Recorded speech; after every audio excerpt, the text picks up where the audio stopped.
I started with a title, The Wolf Protects Her Path. The original idea was to portray a woman in a yoga position watched by a half-hidden wolf. She would be in her true self, while the wolf was a protective part.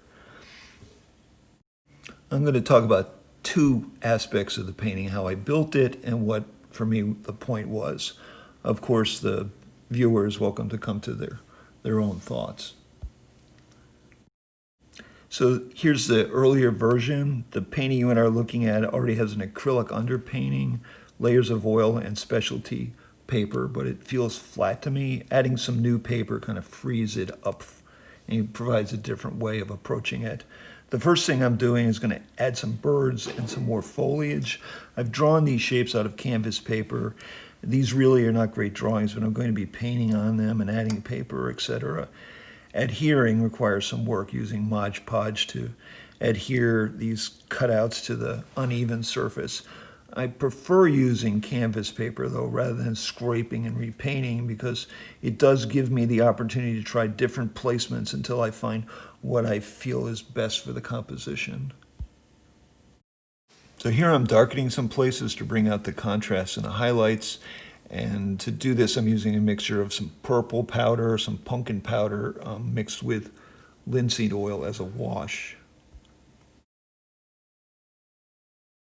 I'm just adding the additional foliage here to place it around the wolf. So again, the wolf looks like it's embedded in the forest.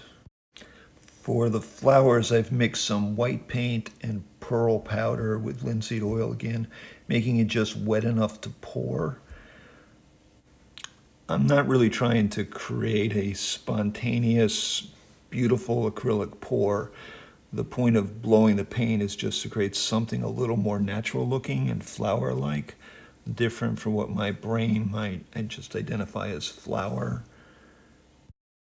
I'm going to further shape these intentionally, wiping off excesses, adding paper, outlining in green oil, cutting out shapes that indicate surrounding leaves, etc.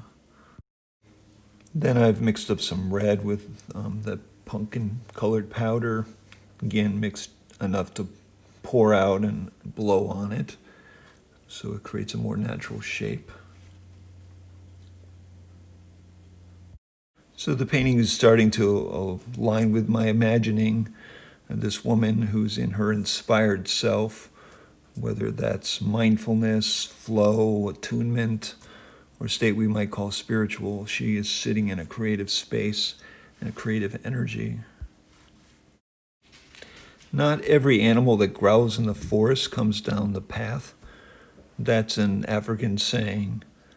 I think it's warning against anticipatory anxiety, focusing on the worst case scenario, whereas Wayne Dyer used to say, "My worst day has never happened."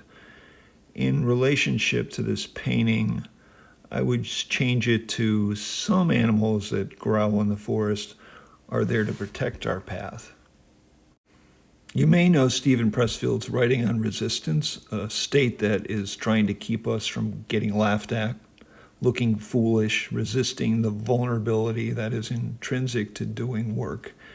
It stops our creative work if we listen to it. We all know that voice, but to stay productive, we have to listen to another voice that tells us to get to work. That voice isn't the inspired self, open and imaginative. It is just a part, like resistance, but it's a part that requires action. It calls us to daily rituals and activity that can convey our self's intent and purpose. It needs to be forceful, assertive, rather than defensive. It needs to be filled with conviction that art is worthwhile. It sometimes needs to show up as lovingly angry, like a bear protecting its young, or on occasion like the raging poet that William Blake describes. I have found it helpful to think about these parts or ego states as being limited. They lack the big picture, but their energy that can be supporting and harnessed, assisting our inspired self in an integrative way, or they can be parts that are resistant, defended, like lawyers blocking our way, contributing to our feeling fragmented or shut down. I've played with this oil blowing technique in a couple of paintings. This more of a construction made of paper and paint. This more like an acrylic flow. I think of hummingbirds as inspiration.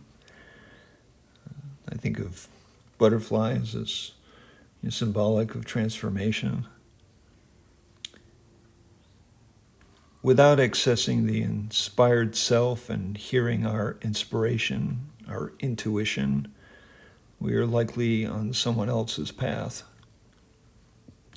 But without the inner watchful wolf that protects the time we need for our precious creative expression, resistance wins out and we likely won't start at all. This wolf protects her path.